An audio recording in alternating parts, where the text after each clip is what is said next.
Senhor, nosso Deus e nosso Pai, no nome de Jesus Cristo, que é o autor e é o consumador da nossa fé, nós estamos reunidos aqui nessa noite para te adorar, para engrandecer o teu nome, para te bendizer e para te exaltar. E o nosso coração se alegra, ó Deus, com cada irmão que chegou, e pedimos a tua bênção sobre aqueles que ainda estão chegando. Pedimos que o Espírito Santo nessa noite possa agir nesse lugar, na vida e no coração de cada um com poder e graça, e aqui derramar, ó Deus amado, a tua unção sobre a nossa vida.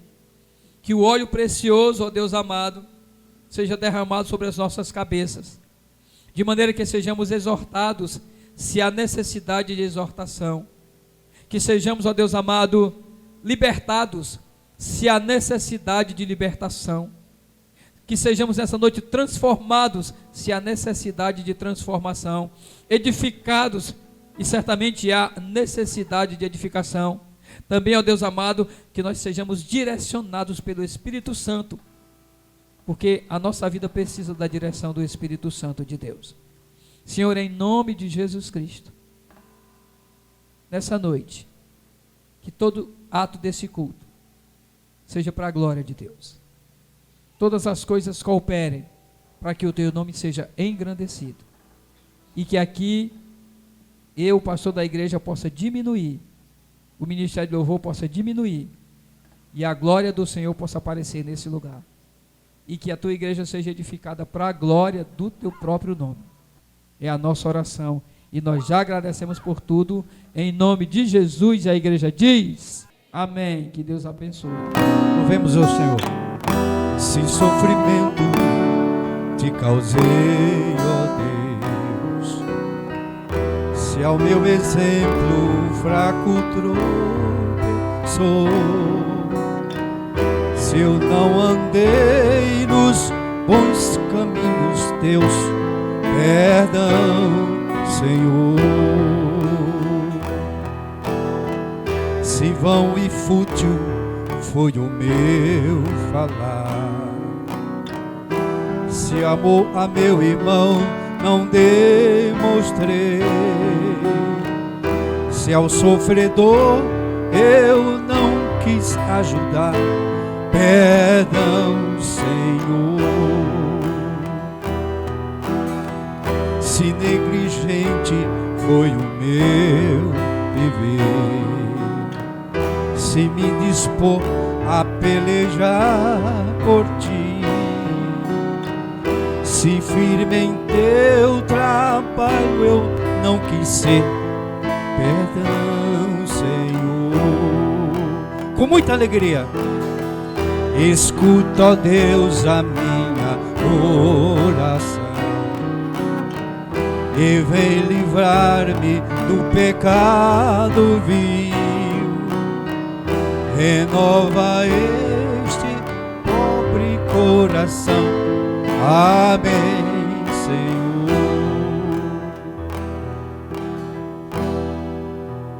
Quantos podem dizer amém? Boa noite, igreja. A graça e a paz do nosso Senhor Jesus Cristo, amém. Vou fazer uma leitura de um salmo que eu gosto muito. É o Salmo 122. Aos nossos visitantes, sejam bem-vindos, sejam abraçados por essa igreja. Que Deus, da sua infinita misericórdia e bondade para conosco, esteja com cada um. Aos nossos visitantes, sejam abraçados por essa igreja. Que a palavra de Deus realmente possa confortá-los, edificá-los e crescer ainda mais na presença do nosso Senhor Jesus Cristo. Amém? Vamos lá fazer a nossa leitura. Salmo 122. Oração pela paz de Jerusalém. Diz assim a palavra do Senhor: alegrei-me quando me disseram, vamos à casa do Senhor.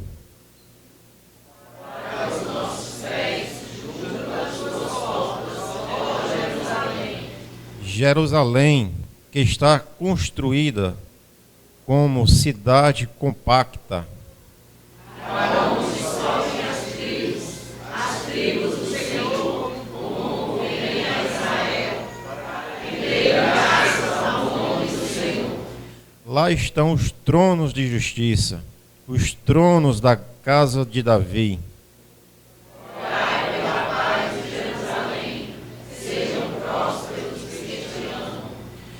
Reine em paz dentro de teus muros e prosperidade nos teus palácios. Por amor dos meus irmãos e amigos, eu peço, haja paz em ti. Todos, por amor da casa do Senhor, nosso Deus, buscarei o teu bem. Amém. Oremos. Senhor Deus, Pai, de infinita misericórdia, te rendemos graça, Pai. Te agradecemos por estar na tua casa. Como o Salmo diz, alegrei-me como disseram, vamos na casa do Senhor, para render graça somente a Ti, Pai.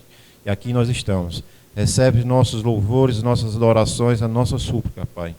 Só a Ti damos glória. Só a Ti és Deus. Só a Ti é Deus, Pai. Te rendemos graças a Ti, Senhor. Te agradecemos imensamente pelo Filho amado Teu, Jesus, que veio aqui à terra, nos redimir, pagar o nosso preço do nosso pecado, Pai. E assim nós agradecemos imensamente por estar na Tua casa e ser redimidos pelo sangue do Teu Filho amado. Sonda-me, Senhor, e me conhece. Quebranta o meu coração. Transforma-me conforme a Tua palavra. Enche-me até que em mim se ache só a Ti. Então, usa-me, Senhor. Usa-me como um farol que brilha à noite, como ponte sobre as águas, como abrigo no deserto, como flecha que acerta o alvo. Eu quero ser usado da maneira que Te agrade, em qualquer hora e em qualquer lugar. Eis aqui a minha vida, usa-me, Senhor, usa-me. Sonda-me, Senhor, e me conheces. Quebranta o meu coração. Transforma-me conforme a Tua palavra. E enche-me até que em mim se ache só a Ti. Então, usa-me, Senhor. Usa-me como um farol que brilha à noite, como ponte sobre as águas, como abrigo no deserto, como flecha que acerta o alvo. Eu quero ser usado da maneira que Te agrade, em qualquer hora e em qualquer lugar. Eis aqui a minha vida, usa-me, Senhor, usa-me. Sonda-me, quebranta-me, transforma-me, enche-me e usa-me. Sonda-me,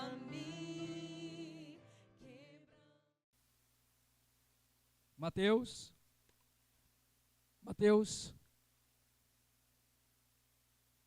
7:25 e 2 Samuel 15:30. Eu quero dar um título a essa mensagem. Eu vou fazer referências a dois textos que eu quero abordar esse texto de Mateus e a aplicação desse texto de Mateus lá no texto de 2 Samuel 15:30. Tá bom? Então guarda a tua Bíblia aí, abre a tua Bíblia aí, Mateus 7:25, apenas Mateus 7:25, e nós vamos ler, diz assim o texto, ó. E caiu a chuva, todos, e caiu a chuva, transbordaram os rios, sopraram os ventos e deram com ímpeto contra aquela casa, que não caiu, porque fora edificada sobre a rocha. Só as mulheres faziam uma leitura bem bonita desse texto. Amém. Irmãos, eu quero dar um título a essa mensagem. A casa que a tempestade não consegue destruir. Isso é fácil, né? O texto ajuda. A casa que a tempestade não consegue destruir. Inicialmente, eu quero fazer uma crítica aqui, já, a algumas postagens, sem dizer nomes, de redes sociais, que só pregam: você está passando por uma luta, Deus vai te ajudar. Você está passando por uma luta, Deus vai te dar vitória. Ou então do tipo: Deus falou ao meu coração, essa mensagem é para você. Meu irmão, esse tipo de coisa, esse tipo de mensagem, esse tipo de mensagem que traz como referência a palavra de Deus, isso aí não produz nada na vida de ninguém. Não produz nada. Deus está falando comigo hoje para te dizer uma mensagem. O senhor não sabe o que você está passando, o que você está enfrentando, como é que está o teu relacionamento com Deus. Então esse tipo de mensagem que as redes sociais hoje estão divulgando e muito, não traz nada para ninguém. Diferente de uma reflexão que algum pastor, algum homem de Deus abre a Bíblia, prega um texto e medita e passa para alguém. Diferente, bem diferente. Essas mensagens que as pessoas dizem: Deus está falando comigo para falar para você, se você abriu isso, dê um link aí, não sei o que, essa mensagem é para você. Meu irmão, isso não traz nada para a vida de ninguém, nada. Não produz absolutamente nada.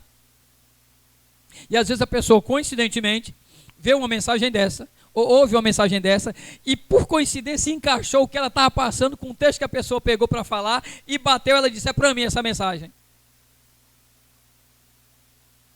Mas essas mensagens não produzem nada na vida de ninguém. Nada.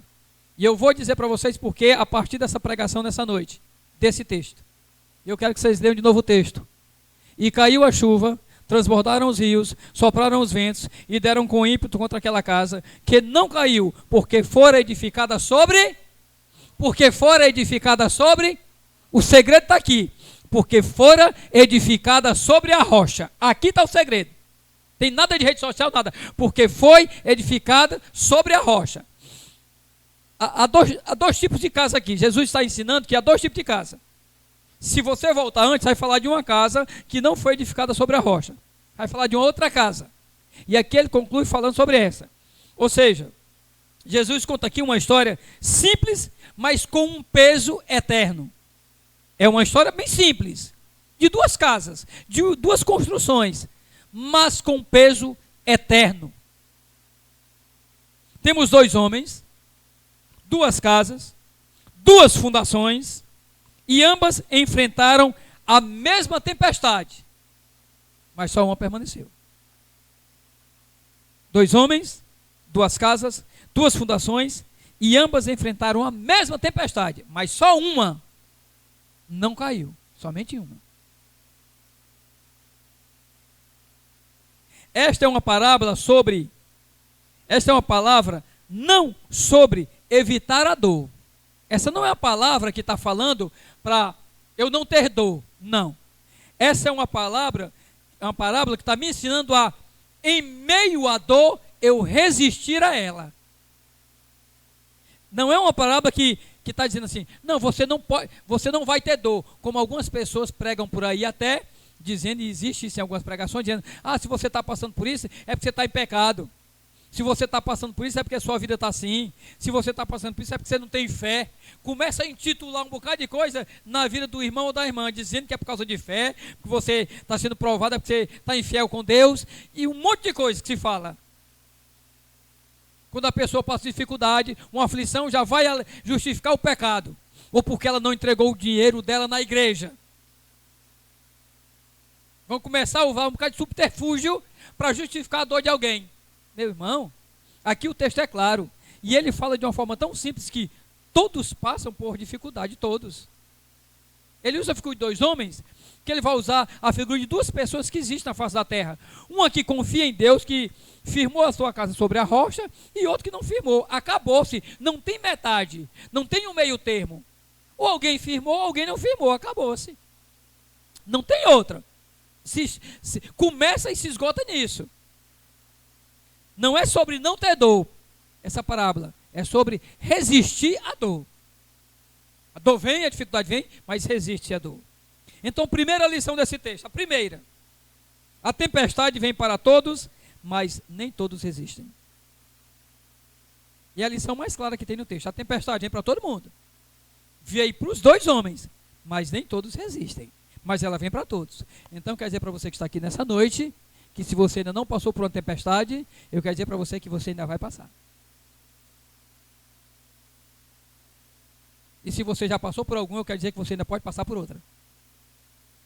Porque é a coisa mais natural na vida do ser humano, é a gente enfrentar a tempestade. É uma coisa natural.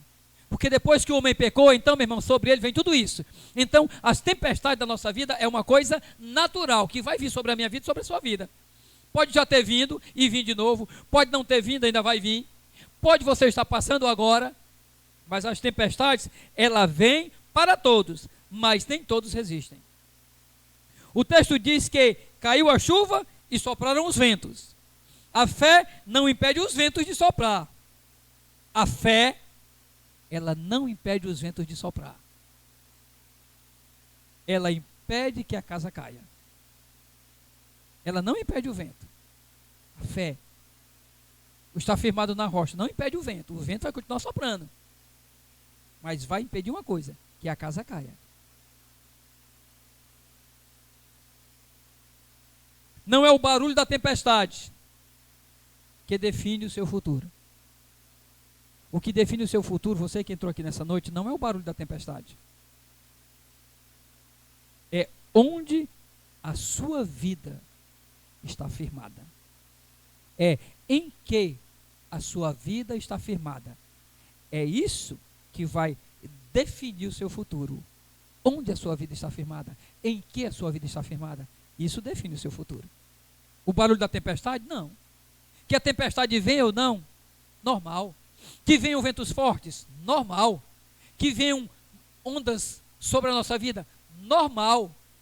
Que venham aflições? Normal. Que venham bênçãos também? Normal. Nós estamos aqui, nós vamos passar por tudo, experimentar tudo.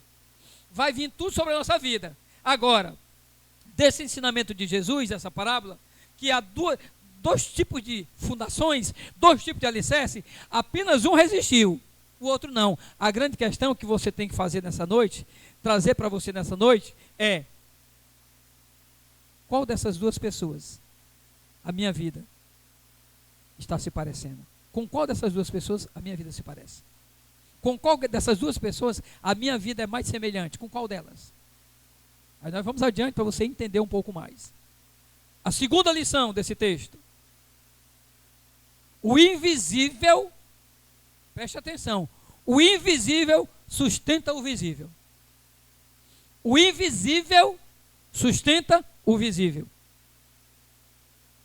Porque estava edificada sobre a rocha, diz o texto.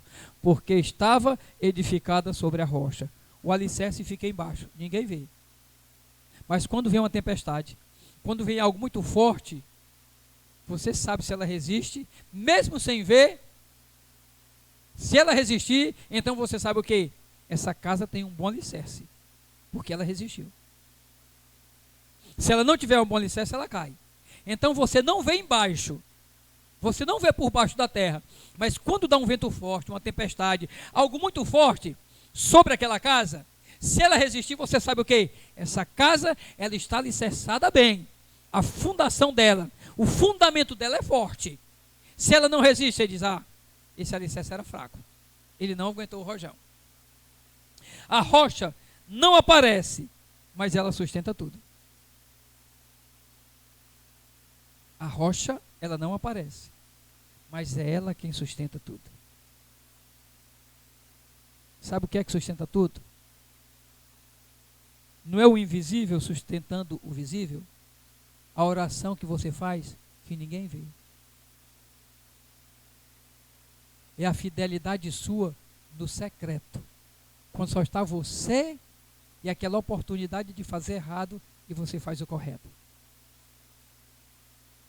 É a palavra viva no seu íntimo.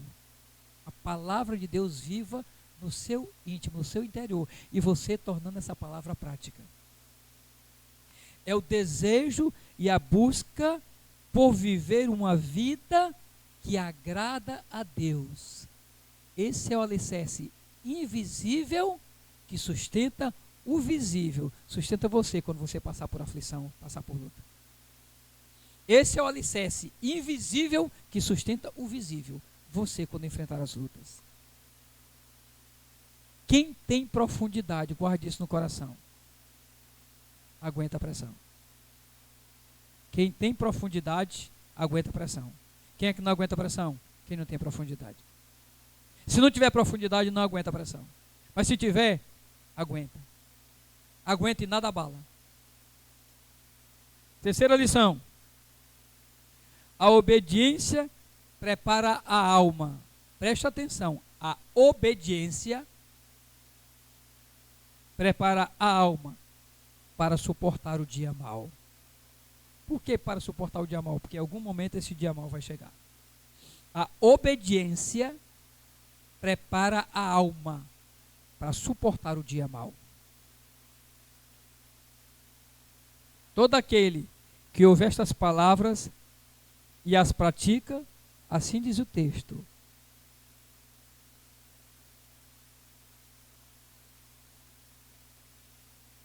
Volta um pouquinho, acho no 24. Todo aquele, pois, que ouve estas minhas palavras e as pratica, será comparado a um imprudente que edificou a sua casa sobre a rocha.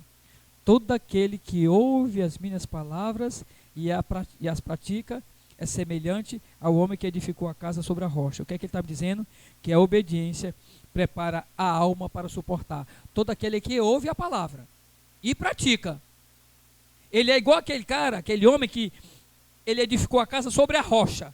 Soprou os ventos, fez tudo e a casa não caiu. Ele diz que aquele que ouve as palavras de Jesus e as pratica, ele diz, é semelhante a esse homem. Ele está firmado sobre a rocha. Quando vier o dia mau, ele não vai cair. Por que ele não vai cair? Ele não cai porque a obediência prepara a alma para o dia mau.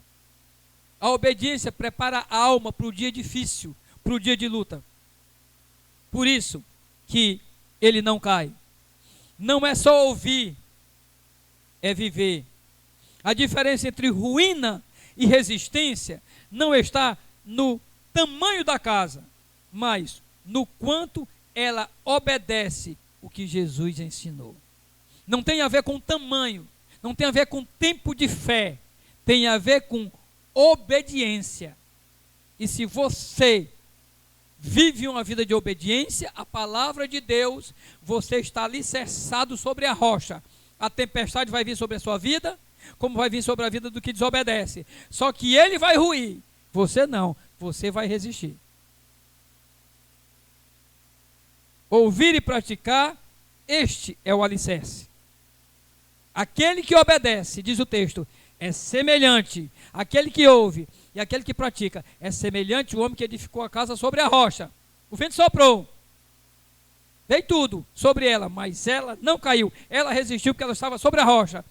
Esse homem que obedece a palavra de Deus, que ouve e que vive ela todo dia, lá no trabalho, dentro do carro, na vizinhança, na igreja, esse homem é semelhante àquele que edificou a casa sobre a rocha. Quando vier aflição sobre a vida dele, ele não vai cair, ele vai resistir. Porque ele firmou sobre a rocha. Quarta lição. Quando a tempestade passar, guarde isso no seu coração. A fidelidade ainda vai permanecer. Quando a tempestade passar, a fidelidade ainda vai permanecer. A chuva não dura para sempre. Amém? Você está passando por uma chuva, ela não dura para sempre. Amém? Está passando por uma luta, ela não dura para sempre. Amém? Ela não dura para sempre. Os ventos vão se acalmar. Amém? Os ventos vão se acalmar. Mas quem constrói sobre a rocha permanece firme. Não porque não sofreu, mas porque confiou. Se você construiu sobre a rocha, você confiou. Os ventos vão passar e você continua andando com Deus.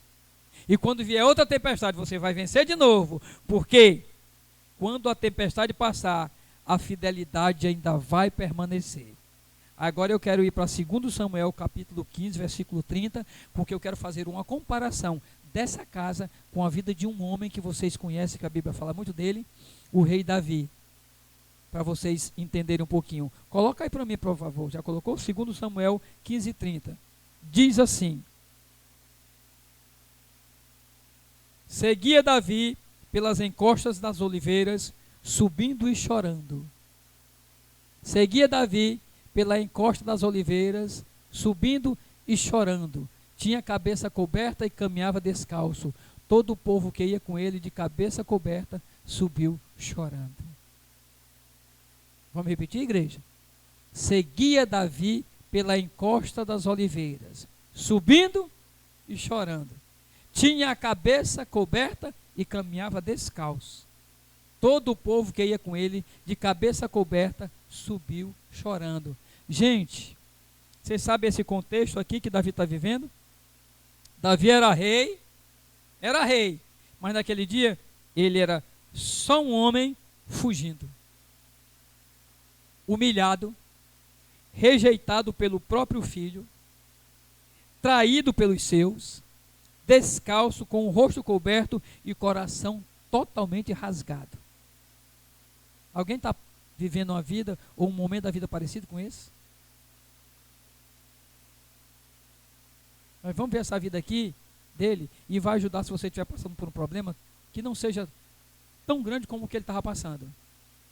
Ele estava humilhado, rejeitado pelo próprio filho, traído pelos seus, descalço, com o rosto coberto e o coração totalmente rasgado.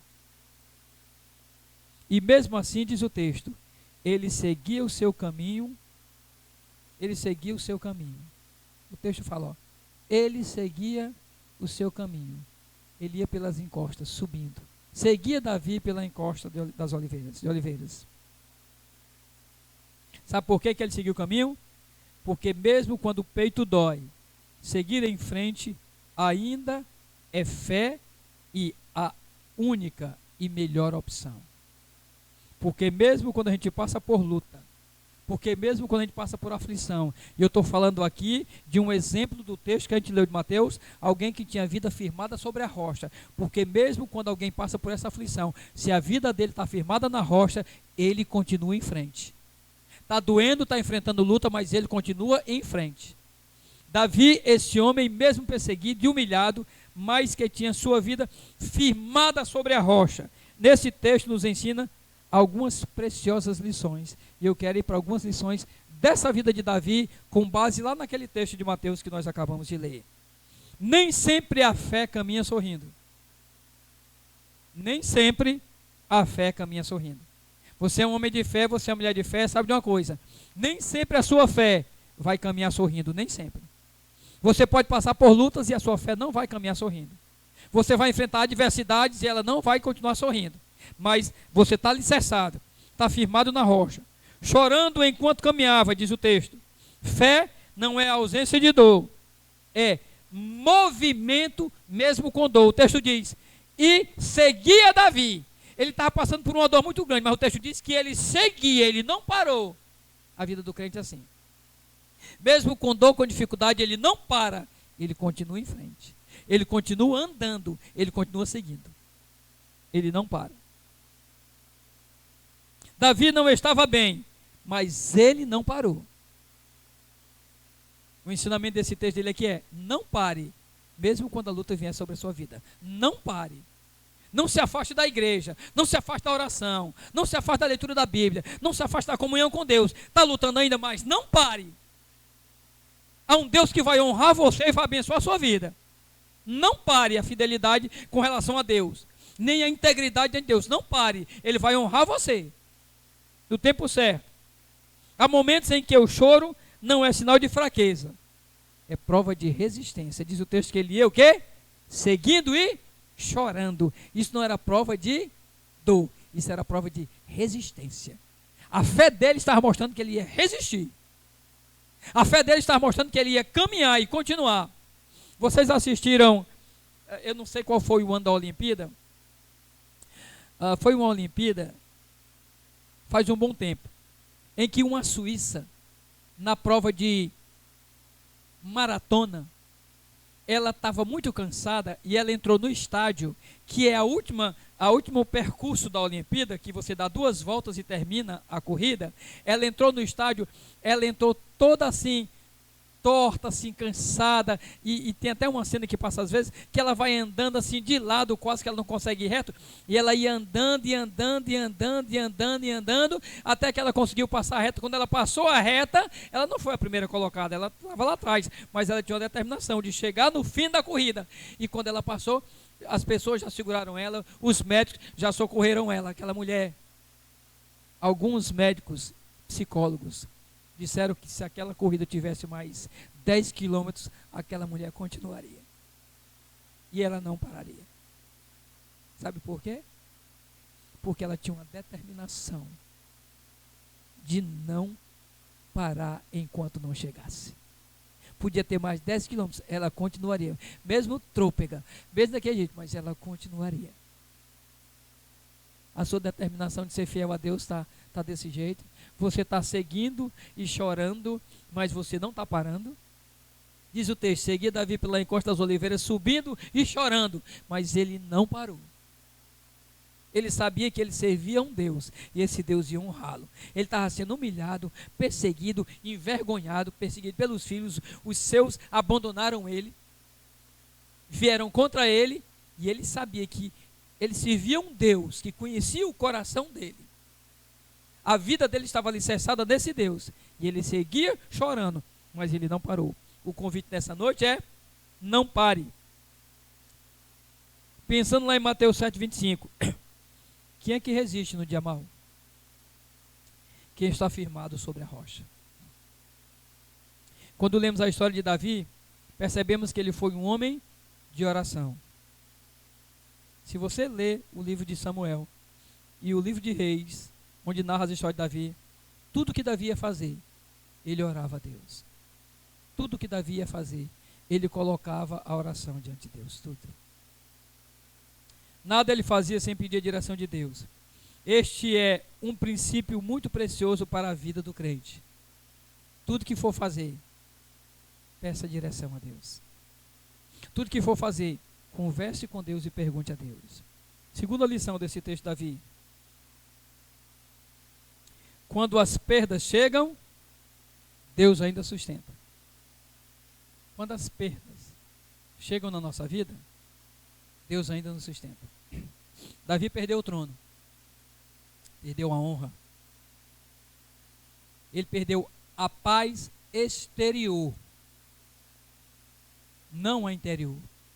Coloca aqui para mim, daqui a pouco tu volta para cá, Salmo capítulo de número 4. Eu acho que é o versículo de número... Tem poucos versículos, deve ser o versículo número 5. Salmo 4, versículo 5. 4, vai adiante. Ainda tem mais versículo? Tem. Um pouquinho mais adiante, se tiver.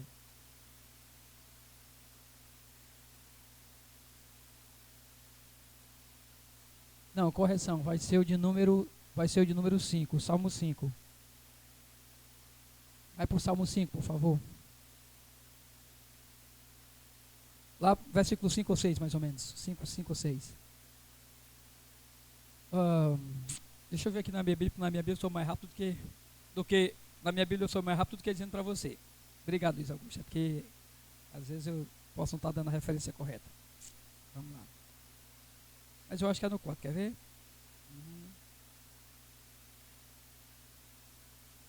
Pronto. De fato é o 4. Versículo 8. 4:8. Diz assim: em paz me deito e logo pego no sono, porque só tu, Senhor, me fazes repousar seguro. Quando Davi escreve esse salmo, ele está passando por essa aflição, perseguido, humilhado, com Saul e as pessoas tudo atrás dele, para tentar de Saul não, na verdade ele já era rei. Os inimigos dele, as pessoas perseguindo ele, ele diz assim, ó: em paz me deito, logo pego no sono, porque só tu, Senhor, me fazes repousar seguro. Ele sendo perseguido para ser morto, e ele diz: em paz me deito e logo pego no sono.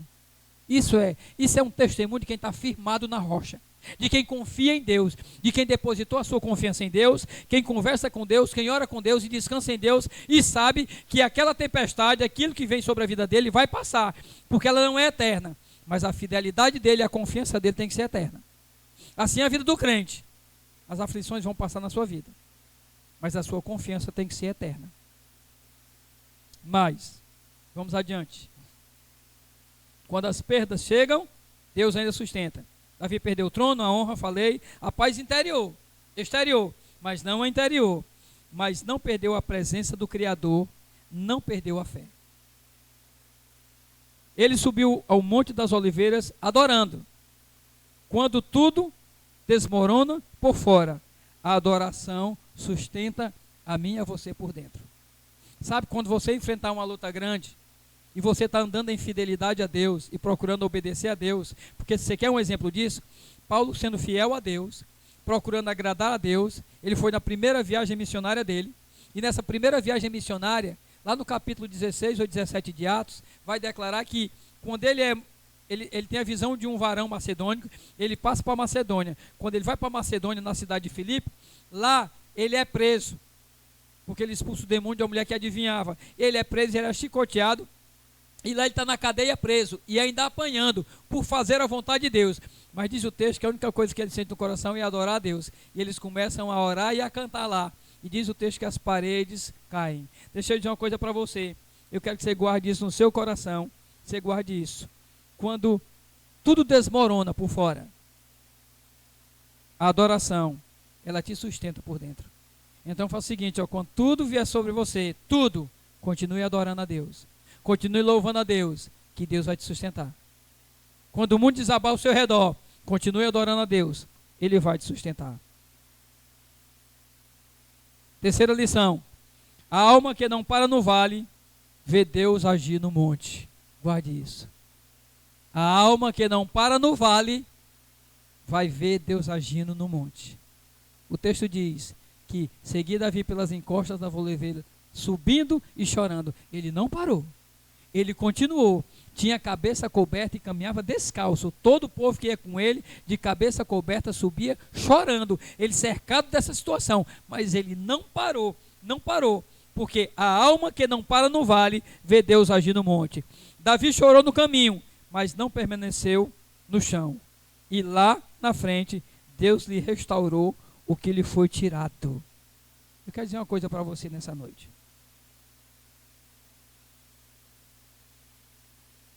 Se você às vezes tem queixa, porque por ser fiel a Deus você enfrentou algumas lutas e teve algumas percas, eu quero falar para você continuar sendo fiel a Deus. Deus vai honrar você porque Deus é fiel. Nada que eu e você fazemos na obra de Deus fica oculto aos olhos de Deus. O que a gente faz no oculto, Deus vê. E o que a gente faz às claras, ainda muito mais. Então tudo que você faz pela obra de Deus e para honrar a Deus, Deus está vendo. E Ele vai honrar você também. Davi continuou andando e chorando, seguindo a encosta. Ele não parou. E depois Deus restaurou tudo na vida dele. Deus não abandona o que foi ferido. Você ouviu bem isso? Deus não abandona o que foi ferido. No tempo certo, o que foi quebrado, Deus vai refazer. Quarta lição que Davi nos ensina: andar com Deus nem sempre evita lágrimas, mas sempre evita o fim. Andar com Deus nem sempre evita lágrimas. Davi estava chorando. Eu já chorei na minha vida, talvez você também, e talvez a gente ainda vai chorar. Porque andar com Deus não evita lágrimas, mas evita o fim. Chorar faz parte, mas a última palavra nunca, mas nunca mesmo, é da dor. Nunca será a última palavra da dor, nunca. Se hoje você está andando com lágrimas nos olhos, porque a chuva caiu, os ventos sopraram e deram com ímpeto sobre a sua vida, continue andando e chorando, como Davi. Não pare, porque até os passos trêmulos movem os céus, e há um Deus que recolhe cada lágrima como promessa de cura. Há um Deus que recolhe cada lágrima sua, se você está sendo fiel a Deus, como promessa de cura. Deus vai agir com poder e graça na sua vida. Eu quero finalizar essa mensagem dizendo uma coisa para você. Guarde isso no seu coração. E o Ministério do Louvor já vem para cá. Se a alma quiser parar, se lembre de Davi. Ele chorou, mas ele andou. Ele sofreu, mas ele subiu. E foi no meio da dor que Deus escreveu restauração. Nessa noite Deus quer, no meio da sua dor, escrever uma palavra no seu coração: restauração, aprendizado. Deus quer escrever uma palavra no meio da sua dor nessa noite. A Bíblia diz, no livro de Eclesiastes, capítulo 11, versículo 1. Por favor, coloca aí, Eclesiastes 1:11. E eu quero desafiar você a isso nessa noite. Eclesiastes 1:11. Desculpa, 11:1. Troquei. 11:1. Lança o teu pão sobre as águas, porque depois de muitos dias o acharás. Lança o teu pão sobre as águas, porque depois de muitos dias o acharás. Alguém já parou para refletir sobre esse texto? Você não acha que se você jogar o pão sobre a água não vai encher ele, depois ele vai desmanchar, ele vai desaparecer e ninguém encontra mais o pão? E como é que o texto está dizendo assim? Lança o teu pão sobre as águas, porque depois de muitos dias o acharás. Você precisa entender um pouquinho do costume do povo judeu do Antigo Testamento. Esse povo judeu do Antigo Testamento, o pão era a base do alimento deles. E o pão deles era feito por dois elementos: o trigo, a farinha de trigo, ou a cevada. Os mais ricos comiam o pão da farinha de trigo, os mais pobres comiam o pão da cevada. Mas o que é que acontecia? Havia duas chuvas. Coloca aí para mim, por favor, Joel 2:23. Havia duas chuvas que aquele povo naquela época experimentava. Era a chuva chamada temporã, que ela era mais ou menos entre outubro a dezembro, mais ou menos, mas era uma chuvazinha aqui, como a chuva do caju, escassa, chovia aqui um pouquinho ou não chovia. E havia uma chuva chamada de serôdia, que era a chuva que era mais farta, que ela acontecia entre março e abril e um pouquinho mais, essa chuva. Mas o que é que acontecia com eles? Eles pegavam e eles, nesse período aí, eles tinham que plantar a semente, para que, plantando a semente com essa pouca chuva que era temporã, ela crescesse um pouco, mas em crescendo um pouco, quando fosse em março, a chuva de serôdia, ela fazia com que o produto crescesse mais e dava muito mais produto, muito mais semente para fazer o pão, que era do trigo ou da cevada, para fazer o pão. O que é que acontece? Entre abril e outubro, esse primeiro período anterior, eles podiam ficar com fome, porque eles tinham pouca semente. E eles tinham que escolher fazer o pão e comer, e não ter semente para botar na chuva temporã, ou simplesmente não comer, ter uma privação, colocar a semente lá, quando essa fosse aguada, ainda que com pouca água, porque era uma chuva muito escassa, não muito forte, mas era uma chuvinha que ia alimentar, que ia preparar a semente para essa chuva de março e abril poder produzir em grande quantidade. O que é que esse texto está querendo dizer? O pouco que você tem, você pode escolher fazer duas coisas: ou fazer o pão e comer e ficar com fome e não ter nada para colocar na chuva temporã, ou você se privar um pouco de comer lançar o pão sobre as águas. Na verdade não é o pão, são as sementes, é uma força de expressão. Lançar a semente sobre as poucas águas temporã, e essa semente vai ser regada, e quando for em março e abril vai dar muita semente. Deus está falando para você nessa noite, você tem uma escolha nessa noite. É sofrer um pouco, para depois experimentar o melhor. Ou então, fazer uso do que você tem, e depois você não ter mais nada. O texto diz, lança a semente, lança o teu pão sobre as águas. Coloca aqui agora na tela, Luiz Augusto. Eclesiastes 11:1. Eu quero deixar vocês com esse texto.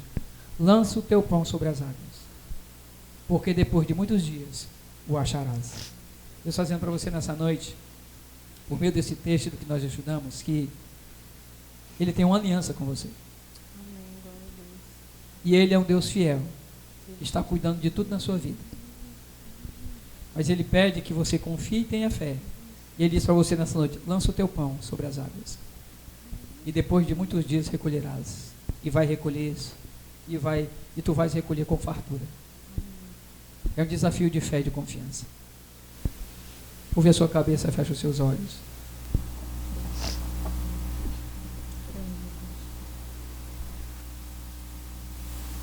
Pai, em nome de Jesus Cristo, nós estamos reunidos nessa noite para a glória do Senhor. E nós queremos pedir em nome de Jesus, que o Senhor possa abençoar a cada pessoa que adentrou nessa tua casa, de oração e de adoração. Pedindo que a tua bênção seja sobre cada uma dessas pessoas. Que derrames o teu poder e a tua graça sobre essas vidas, em nome de Jesus. Nos ajuda, Deus, a cada dia estar edificando a nossa casa sobre a rocha. Não confiando em nós, mas confiando em Jesus Cristo, nosso Senhor e Salvador. Aquele que vela e cuida de nós. Confiando na tua palavra, no Deus que tudo faz, que tudo fez. Abrindo nosso coração e deixando o Espírito Santo, ó Deus, mover as nossas escolhas e decisões, para que a nossa vontade não seja nossa, mas seja a vontade de Deus. Em nome de Jesus, talvez tenha pessoas aqui que precisam ter essa transformação no seu coração. Senhor, realiza esse milagre nessa noite. Em nome de Jesus. Que cada um aqui nessa noite saia com disposição no coração de edificar a sua vida, o seu lar, a sua casa sobre a rocha. De lançar o pão sobre as águas, na certeza de que o Senhor proverá, e que o Senhor vai suster, e que nada vai nos faltar. Em nome de Jesus, Pai, nós pedimos isso, Pai. Faz isso no meio do teu povo, no meio da tua igreja. No nome de Jesus. Em nome de Jesus. Amém. Que Deus te abençoe. Pai, em nome de Jesus, nós agradecemos toda a bondade do Senhor. E pedimos que a tua bênção seja sobre a tua igreja aqui reunida. E que o Espírito Santo de Deus enche esses corações de alegria. Mas a alegria do Senhor e a palavra do Senhor. Que essa igreja, cada membro dessa igreja seja edificado sobre a rocha que é Jesus Cristo. E nós possamos andar, ó Deus amado, todo dia, na expectativa de que Ele vai voltar para nos buscar. E estarmos todo dia, Deus, preparados para aquele grande dia. Senhor, em nome de Jesus, abençoa o teu povo todo com paz. Leva em paz para os lares cada família que aqui chegou, especialmente os que nos visitam. Concede uma semana debaixo da graça e do favor do Senhor. É a nossa oração. Em nome de Jesus, a igreja diz: receba a bênção. Que a graça do nosso Senhor e Salvador Jesus Cristo, que o amor infinito de Deus, nosso eterno Pai, a comunhão e as consolações do Espírito Santo de Deus, seja sobre essa igreja, seja sobre todo o povo de Deus, e seja desde agora e para todo sempre. A igreja diz: amém. Amém.